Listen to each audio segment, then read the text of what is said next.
Hey there, readers. This is Mrs. Tezeno, and I'm here today to read a story for you. And the title of the book is called Pick a Pet, Gus. You are going to love this book. It's all about a little boy who had a birthday, and he wanted a pet for his birthday. Here we go. I'm going to share my screen so that you can see the book while I read it to you, because I want you to see all the great pictures. And if you need to pause the video to get some popcorn or a snack, that's fine. But you don't need one. You can just sit back, relax, and enjoy. Pick a Pet, Gus, by Jacqueline Williams, illustrated by Doug Cushman.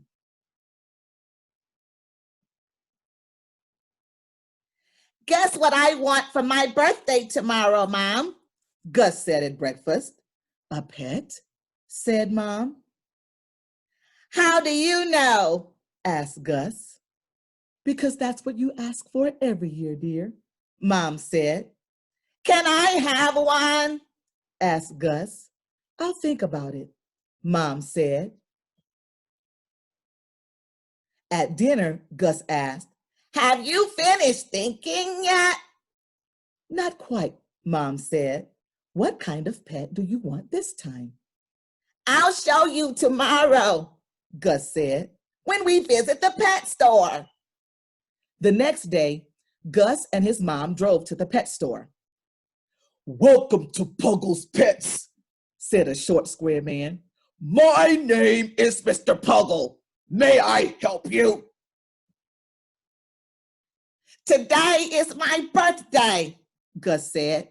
We've come to buy a pet. What kind of pet are you looking for? Asked Mr. Puggle. I have all kinds of pets, Mr. Puggle continued. I have snails and hermit crabs. I have birds of all sizes and colors. I also have playful goldfish, clownfish, and angelfish. Gus's mom shook her head. Snails and crabs aren't very playful, she said, and birds are messy, dropping their feathers and seeds. Fish are quiet and clean, but they stare at you impolitely. Gus pressed his nose against the glass container and smiled. This is the pet I want, he said. He looks clean, he's quiet, and I bet he's never impolite. Can I bring him home? Gus' mom sighed and said, okay. As soon as he got home, Gus started building a house for his new pet. You have to stay in this box until I'm done, he said. An hour later, Gus was finished. See, he said. It says Gunther on top. That's your name. Gunter made a sound like a leaky balloon. He was happy with his new home. Gus's friend Bean poked his head over the fence. What are you doing, Gus? He said. I'm teaching Gunter some new tricks, Gus said. So far, he can stay, play dead, and open his mouth when I tap on his back. Can he do anything else? Bean asked. Sure. At night, he sleeps with me and keeps the monsters away. And at dinner, he eats my vegetables so I can have dessert, Gus said. Too bad Gunther doesn't know any tricks, Bean said.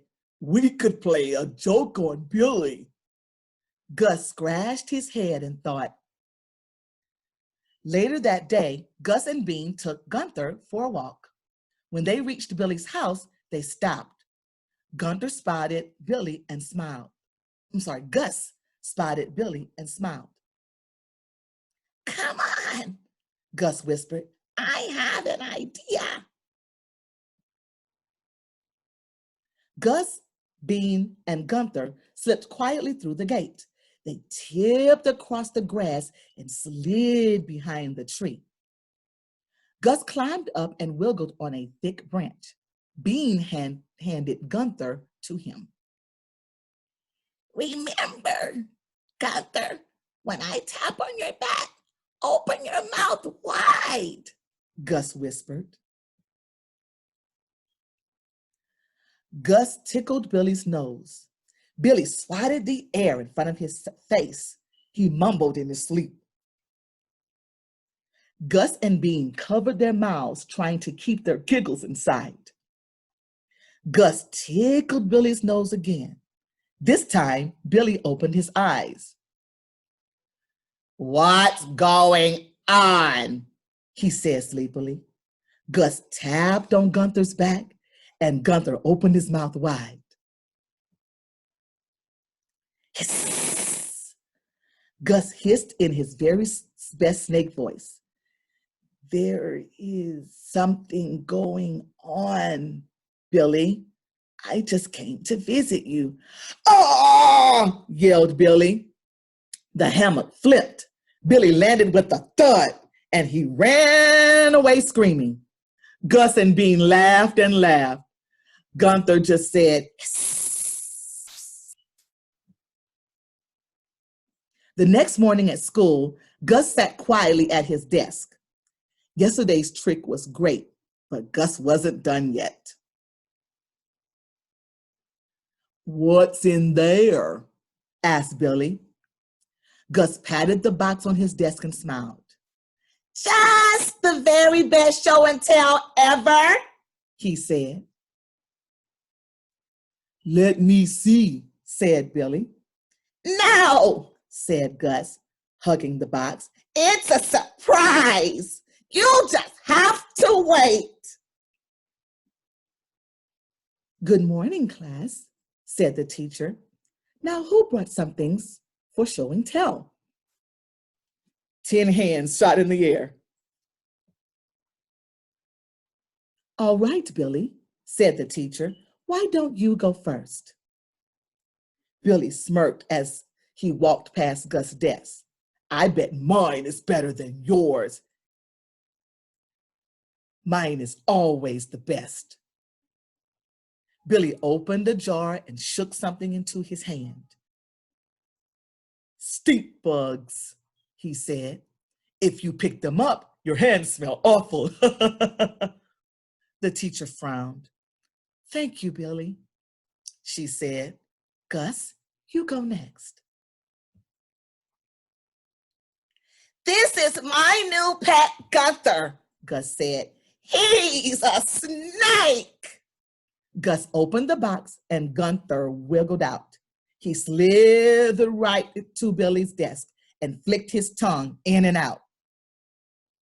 Oh, don't eat me, screamed Billy. Gunther doesn't want to eat you, laughed Gus. He wants to eat your bugs. I guess you were right, Billy. You did bring the best show and tell. At least Gunther thinks so. Didn't you enjoy that story, boys and girls? Pick a Pet Gus. I hope you enjoyed it, and I hope you get to watch it as many times as you choose. Love you so much, boys and girls. See you in the next video. Bye.